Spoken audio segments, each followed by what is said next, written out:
बिस्मिल्लाहिर्रहमानिर्रहीम। अस्सलाम वालेकुम। अच्छा, आज हमने कार्नोट साइकिल के बारे में पढ़ना है, कार्नोट इंजन के बारे में पढ़ना है। अब ये कार्नोट इंजन कहाँ से आ गया? हमने हीट इंजन ऑलरेडी पढ़ा हुआ है, राइट? और हीट इंजन के बारे में हमने पढ़ा था कि ये मैकेनिक हीट एनर्जी को मैकेनिकल वर्क में कन्वर्ट करता है। वर्किंग प्रिंसिपल क्या है? Cyclic process.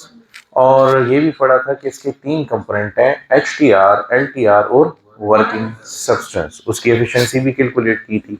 एग्जैक्टली सेम यहाँ पर भी होना है, सिवाय इसके के कार्नोट साइकिल, साइक्लिक प्रोसेस का नाम यहाँ पे कार्नोट साइकिल है, और उसको हम थोड़ा डिफरेंटली स्टडी करेंगे as compare to the heat engine, real heat engine.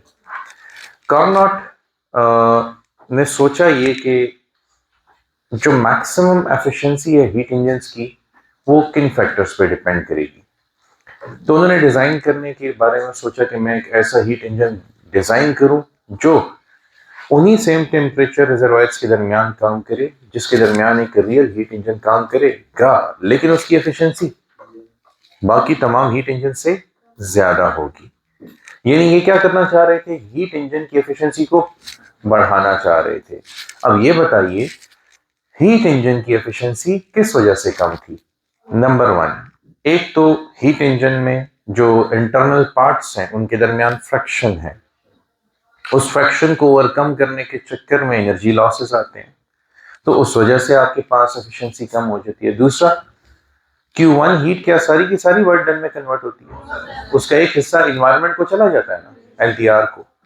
तो अब कार्नोट ने ये सोचा कि मैं ऐसा करूंगा कि एक ऐसा हीट इंजन बनाऊंगा जो इन्हीं दो टेम्परेचर रिजर्वायर्स के दरमियान काम करेगा जिनके दरमियान एक रियल हीट इंजन काम कर रहा है, लेकिन उसमें internal losses due to friction बहुत कम होंगे और वो एनवायरनमेंट को भी Q2 की फॉर्म में बहुत कम हीट रिजेक्ट करेगा, जिसका फायदा ये होगा कि इसकी एफिशिएंसी ज्यादा हो जाएगी। ठीक है, सो हम कार्नोट इंजन को डिफाइन करते हैं कि कार्नोट इंजन एक हीट इंजन है।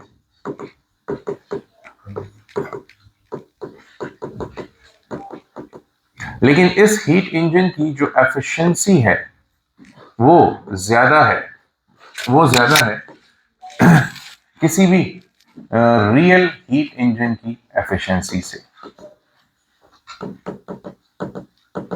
तो यहां पे मैंने लिखा कार्नोट इंजन एक हीट इंजन है और उस हीट इंजन की एफिशिएंसी किसी भी दूसरे रियल हीट इंजन की एफिशिएंसी से ज्यादा है। इसका वर्किंग प्रिंसिपल क्या बताया मैंने?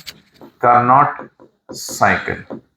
The working principle of Carnot engine is based on Carnot cycle.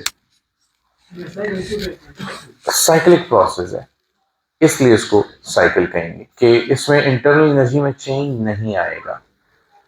हम हीट दे रहे हैं सिस्टम को, तो उसका एक हिस्सा वर्क डन में कन्वर्ट होगा, एक हिस्सा इंटरनल एनर्जी में कन्वर्ट होगा, तो फिर वर्क कम होगा। हम चाहते हैं सारी की सारी हीट किस में कन्वर्ट हो? वर्क में। तो फिर प्रोसेस साइक्लिक होना चाहिए कि इंटरनल एनर्जी में चेंज ना आए, इसलिए इसको हम कार्नोट साइकिल का नाम देंगे कि इसका वर्किंग प्रिंसिपल भी एक साइक्लिक प्रोसेस पर ही बेस्ड है। तो Carnot cycle refers to a cyclic process। अच्छा, इस साइक्लिक प्रोसेस के जो है चार हिस्से हैं, ये मैं यहाँ पे भी फुली एक्सप्लेन भी करूँगा, ठीक है? और उनमें एक हिस्सा आपके पास कौन सा है? Reversible,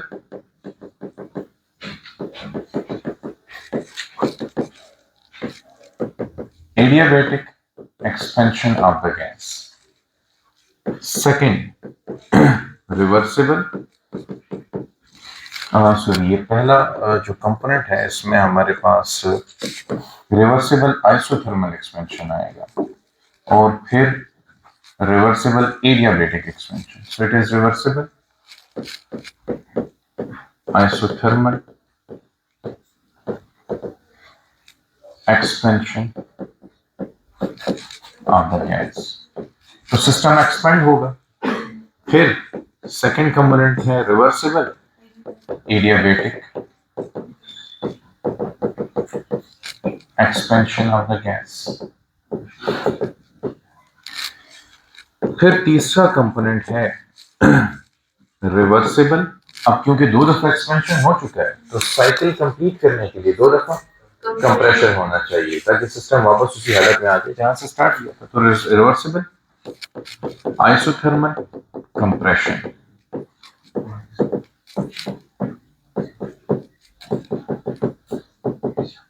And then we have the fourth step, which is reversible adiabatic compression. ये हमारे पास 4 इसके साइकिल के स्टेप्स हैं। 4 स्टेप्स में ये साइक्लिक प्रोसेस कंप्लीट होगा। कंस्ट्रक्शन में एज यूजुअल आपके पास वही 3 कंपोनेंट हैं। एच टी आर का मतलब हाई टेम्परेचर रिजर्वायर, जिसका टेम्परेचर क्या होता है T1 और उससे कितनी हीट निकलती है Q1। ठीक है। दूसरा कंपोनेंट LTR,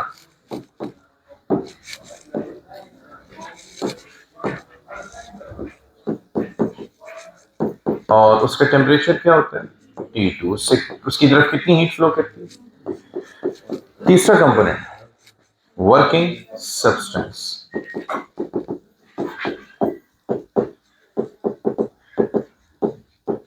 ठीक है। यहाँ पे जो वर्किंग सब्सटेंस हम लेंगे, क्योंकि हम इंजन को बना रहे हैं, तो कार्नोट ने सोचा कि इसका जो वर्किंग सब्सटेंस है वो क्या होना चाहिए, आइडियल गैस। बाद में फिर रियल गैसेस को हम कंसिडर करते हैं। ये मॉडल है तो मॉडल में हम इसको कंसिडर कर सकते हैं कि ये आइडियल गैस है। अच्छा, अब बेसिकली ये किस किस्म का सिस्टम होगा, तो ये इस किस्म का सिस्टम होगा कि ये आपके पास एक सिलेंडर है। ठीक है।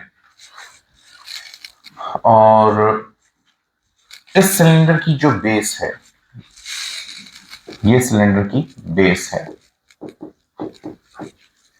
द बेस इज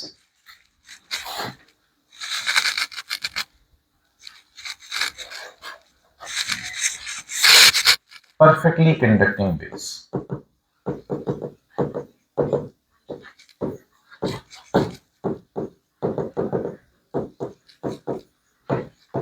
इसकी बेस परफेक्टली कंडक्टिंग बेस है।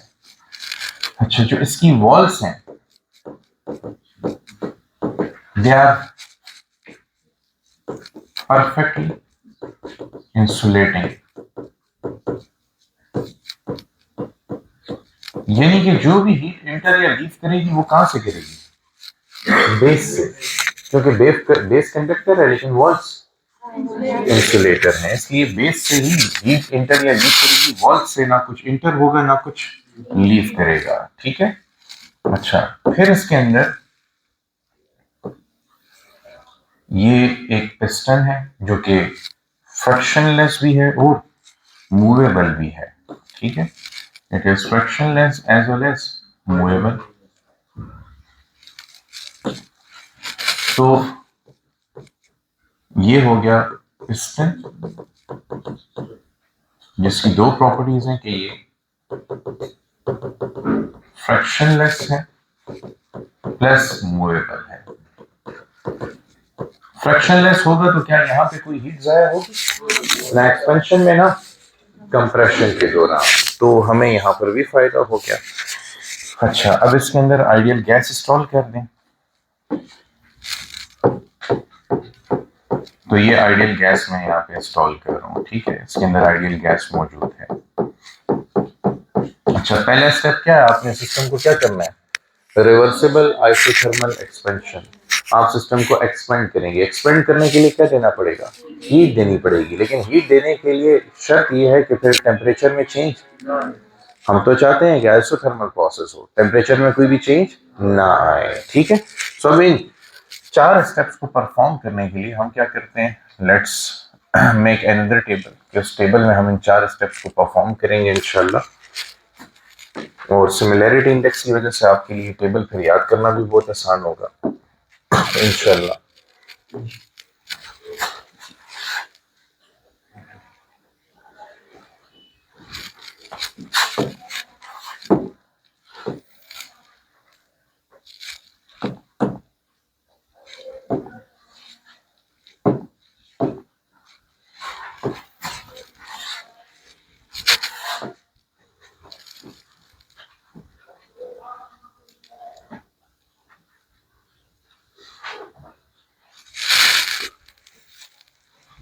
पॉज कर लूं, थोड़ी देर में ये बना लेते।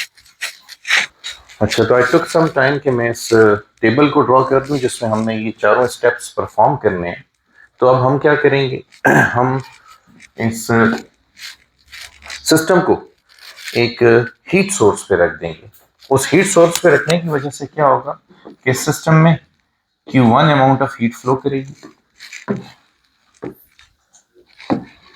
तो ये वो Q1 अमाउंट ऑफ हीट है जो इस सिस्टम में फ्लो करके जाएगी। ठीक है, सिस्टम का टेम्परेचर बढ़ेगा, प्रेशर बढ़ेगा, गैस एक्सपेंड होगी। हम गैस को कब तक एक्सपेंड होने देंगे, जब तक इसका टेम्परेचर जो बढ़ा था वो उतना ही कम ना हो जाए जितना कि पहले था। तो इनिशियली इसका जो टेम्परेचर है that is T1 and it should remain constant. वो उसी वक्त पॉसिबल है कि ये हीट एब्जॉर्ब करके क्या करे, वर्क करे। ठीक है, तो टेम्परेचर नहीं बढ़ना चाहिए इसका। हम क्योंकि आइसोथर्मली सिस्टम को एक्सपेंड करना चाह रहे हैं तो हम लिखेंगे कि हमने सिस्टम को Q1 अमाउंट ऑफ हीट दी। Q1 पॉजिटिव होने का मतलब क्या है, heat is added to the system. ठीक है, हीट सिस्टम को दे दी हमने। अच्छा, इसकी वजह से हमने क्या करना है कि टेम्परेचर को कांस्टेंट रखना है। ठीक है, अब टेम्परेचर को कांस्टेंट रखने के लिए जरूरी है कि सिस्टम एक्सपेंड हो। तो नतीजा क्या होगा, उसका वॉल्यूम V1 से इंक्रीज होके V2 हो जाएगा। और अगर टेम्परेचर कांस्टेंट है तो वॉल्यूम बढ़ने पर प्रेशर P1 से डिक्रीज होके P2 हो जाएगा। तो वॉल्यूम इंक्रीज हो जाएगा और प्रेशर, ये प्रोसेस आइसोथर्मल प्रोसेस है और ये बॉयल्स लॉ को ओबे करेगा और हमें एक आइसोथर्म मिल जाएगी। तो आइसोथर्म ड्रॉ कर लेते हैं यहाँ पे। ठीक है, सो फॉर एग्जांपल हम स्टार्ट करते हैं इस पॉइंट से कि सिस्टम का इनिशियल वॉल्यूम यहाँ पे है। ठीक है, V1 ये सिस्टम का इनिशियल वॉल्यूम है और उस वक्त सिस्टम का इनिशियल प्रेशर है P1।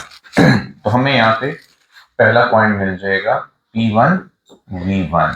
ठीक है, अब जब वॉल्यूम बढ़ गया तो प्रेशर तो कम हो जाएगा। तो फर्ज कीजिए कि नया वॉल्यूम V2 यहां पर है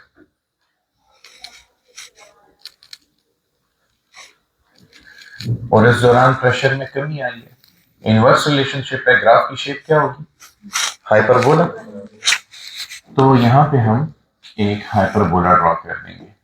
ठीक है, इन दोनों पॉइंट्स के दरमियान। तो ये हमारे पास एक आइसोथर्म आ जाएगी। This is the isotherm. ये आइसोथर्मल एक्सपेंशन हो गया। अब सिस्टम किस स्टेट में, P2 V2 में है। ठीक है, तो सिस्टम का देखिए ना, वॉल्यूम V1 से V2 हो गया था, प्रेशर P1 से P2 हो गया था, लेकिन टेम्परेचर रिमेन कांस्टेंट। इसीलिए हमें आइसोथर्म मिल गई एक इनवर्स रिलेशन के मुताबिक। अच्छा, अब कौन सा एक्सपेंशन करना है, एडियाबैटिक। इस दौरान no heat enters or leaves the system. System में कोई भी हीट एंटर या लीव नहीं कर सकती। ठीक है, अच्छा, अब सिस्टम को अगर आप एक्सपेंड होने देंगे तो उसका वॉल्यूम V2 से बढ़कर V3 हो जाएगा। लेकिन वॉल्यूम में इंक्रीज उसी वक्त पॉसिबल है जब सिस्टम का प्रेशर डिक्रीज हो चुका हो। तो प्रेशर P2 से फर्दर डिक्रीज होके P3 हो चुका होगा। अब क्योंकि सिस्टम ने अपनी इंटरनल एनर्जी को यूज किया वर्क डन करने के लिए, तो उसका टेम्परेचर कम हो जाएगा। जब वो अपनी एनर्जी यूज करेगा तो कूलिंग होगी, टेम्परेचर ड्रॉप होगा। तो अब टेम्परेचर T1 से ड्रॉप होके कहाँ आ जाएगा, T2 पे। तो टेम्परेचर भी ड्रॉप हो गया T1 से T2। ठीक है, अच्छा, अब हमें पता है कि एडियाबैटिक प्रोसेस में जो स्लोप होती है वो ज्यादा स्लीपर होती है, प्रेशर ज्यादा तेजी से डिक्रीज होता है। तो हम यहाँ पे दोबारा कर्व ट्रेस करेंगे। फर्ज कीजिए नया वॉल्यूम यहाँ पर है, तो नया प्रेशर यहाँ पर होगा। ठीक है, और ये हमें नया पॉइंट मिल गया। इस पॉइंट पर प्रेशर है P3 और वॉल्यूम है V3 और हमारे पास देख लें स्लोप ज्यादा है कि नहीं, तो ये हमें मिल गई एडियाबैट। अब ये एडियाबैट कौन से प्रोसेस के लिए, ये भी एक्सपेंशन के लिए और ये भी एक्सपेंशन के लिए है। अच्छा, नेक्स्ट अब आपने क्या करना है, सिस्टम को ताकि उसकी इंटरनल एनर्जी में कोई चेंज ना आए, साइक्लिक प्रोसेस हो, वापस लेके जाना है। तो क्या करेंगे, दो कंप्रेशन परफॉर्म करेंगे। दो कंप्रेशन परफॉर्म करने के लिए पहले आइसोथर्मल कंप्रेशन पे आ जाए। अब आप जब कंप्रेस करेंगे तो सिस्टम का टेम्परेचर T2 क्या रहना चाहिए, कांस्टेंट रहना चाहिए कि नहीं? लेकिन जब हम इसे कंप्रेस करेंगे तो उसका नतीजा क्या होगा? इसका हाँ प्रेशर बढ़ेगा। हम सिस्टम पे वर्क डन कर रहे हैं, वर्क डन हीट में कन्वर्ट होगी, इंटरनल एनर्जी को बढ़ाएगी। लिहाजा हम टेम्परेचर कांस्टेंट रखने के लिए क्या करेंगे? इसको एक एलटीआर पे रख देंगे। क्या करेंगे? एलटीआर पे। हमारी ख्वाहिश क्या है? क्या आइसोथर्मल कंप्रेशन के दौरान टेम्परेचर क्या रहे? लेकिन जब हमने उसको कंप्रेस किया तो हमने तो उसके ऊपर वर्क डन किया, मसलन 10 जूल वर्क डन किया। अब 10 जूल वर्क होने की वजह से उसकी इंटरनल एनर्जी फर्ज कीजिए कि 10 जूल बढ़ने लगी है, लेकिन मैं चाहता हूं कि टेम्परेचर क्या रहे। इसलिए जरूरी ये है कि अब मैं सिस्टम को एलटीआर पे रखूं, लो टेम्परेचर रिजर्वायर पे रखूं, ताकि वो कुछ हीट लूज कर दे और उसके टेम्परेचर में कोई भी चेंज ना आए। लिहाजा अब मैं क्या लिखूंगा? इस प्रोसेस के दौरान Q2 is negative, some heat has left the system। अच्छा, अब स्टेट सिस्टम किस स्टेट में था? वो तो P3 V3 में था, ठीक है। अब वो वॉल्यूम कम होगा और प्रेशर ज्यादा होगा, तो वॉल्यूम V3 से कम होके कितना हो जाएगा? V4। तो अब वॉल्यूम कम हो गया और प्रेशर P3 से इंक्रीज होके कितना हो जाएगा? P4 हो जाएगा, ठीक है। अब सिस्टम का नया स्टेट देखते हैं जाके। अच्छा, अब सिस्टम के इस नए स्टेट में वॉल्यूम कम हुआ है तो हम सिस्टम को ट्रेस बैक करेंगे।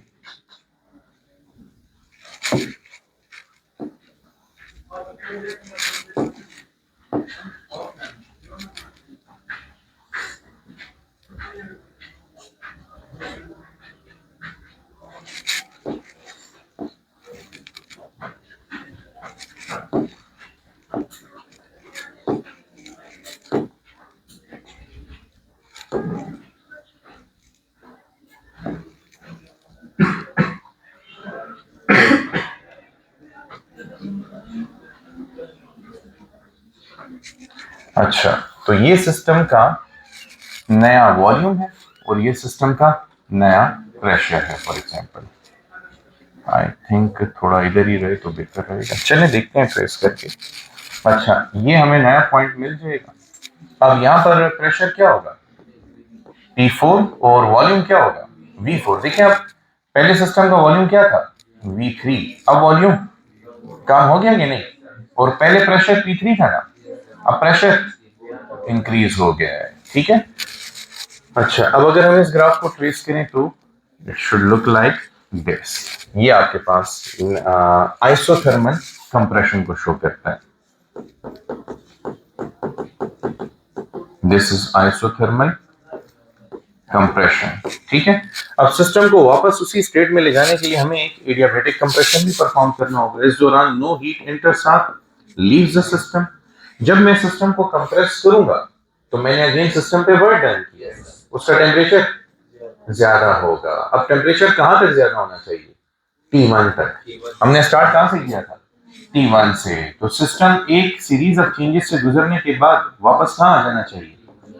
क्योंकि ये कौन सा प्रोसेस है? साइक्लिक। तो अब प्रेशर भी वापस कहां पे आना चाहिए? P1 पे। वॉल्यूम भी वापस कहां पे आना चाहिए? तो वॉल्यूम फर्दर डिक्रीज होके V4 से V1 हो जाएगा और प्रेशर P4 से P1 हो जाएगा। तो वॉल्यूम फर्दर डिक्रीज हो गया, प्रेशर फर्दर इंक्रीज हो गया। तो हम इस स्टेट पे वापस आ जाएंगे। समझ आई बात की? तो ये आपकी अगेन एडियाबेट बन जाएगी और ये क्या होगा? Adiabatic compression. This is adiabatic compression and as you can see system वापस अपने इनिशियल स्टेट पर आ चुका है। एक साइकिल कंप्लीट हो गया। अच्छा, अब अगर मैं first law of thermodynamics apply करूं, ठीक है, तो according to first law of thermodynamics delta Q is equal to delta U plus delta W या डेल्टा W प्लस डेल्टा। क्या इंटरनल एनर्जी में कोई चेंज आई? अच्छा, मुझे कैसे पता है कि इंटरनल एनर्जी में कोई चेंज नहीं आई? मुझे ऐसे पता है कि सिस्टम का टेम्परेचर शुरू में भी T1 था और आखिर में भी T1 है, तो इंटरनल एनर्जी में चेंज जीरो है। तो मैं यहाँ पे जीरो पुट कर दूंगा। अच्छा, हीट कितनी गई है? सिस्टम को हीट जो मिली है वो Q1 और निकली है Q2। तो सिस्टम के पास जो डेल्टा क्यू की वैल्यू होगी, फर्स्ट और आपने 10 जूल दी थी, 6 जूल निकल गई, तो सिस्टम के पास 4 जूल होगा कि नहीं? तो Q1 minus Q2 is equal to delta W plus 0, जिसका मतलब कि कितना वर्क डन हुआ? Q1 माइनस Q2, ये हमारे पास अमाउंट ऑफ वर्क डन है जो सिस्टम ने परफॉर्म किया है इस प्रोसेस में। अब इस सिस्टम की एफिशिएंसी निकालते हैं। अच्छा, एफिशिएंसी मैं यहीं पे कैलकुलेट कर दूंगा, ठीक है? सो एफिशिएंसी ऑफ कार्नोट इंजन,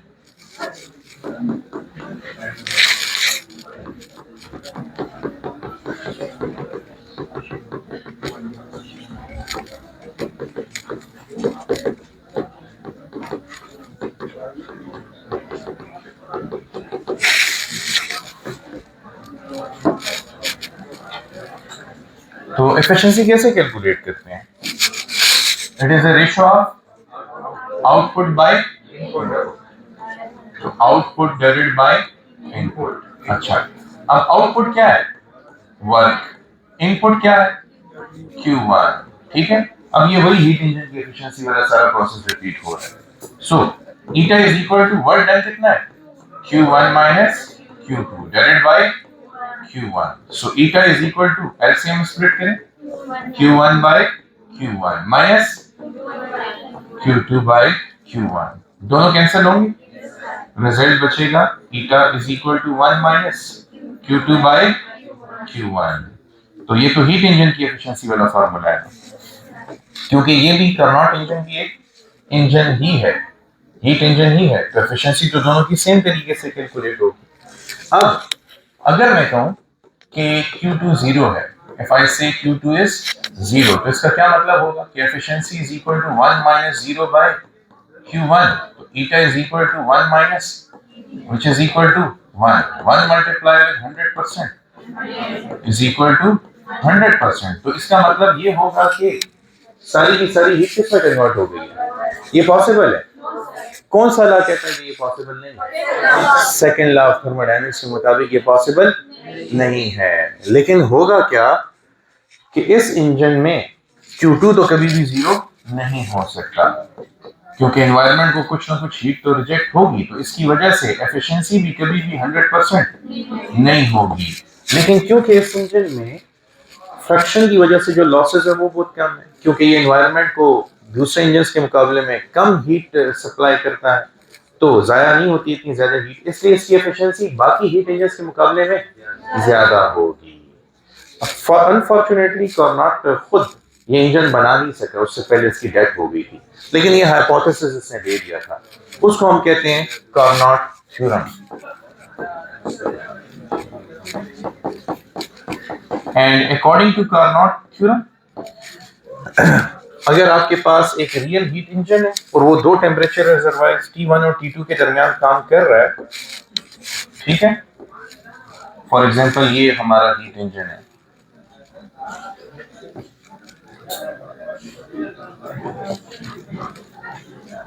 और ये दो टेम्परेचर रिजर्वायर्स T1 और T2 के दरमियान काम कर रहा है, तो इससे ज्यादा एफिशिएंट इंजन कौन सा होगा?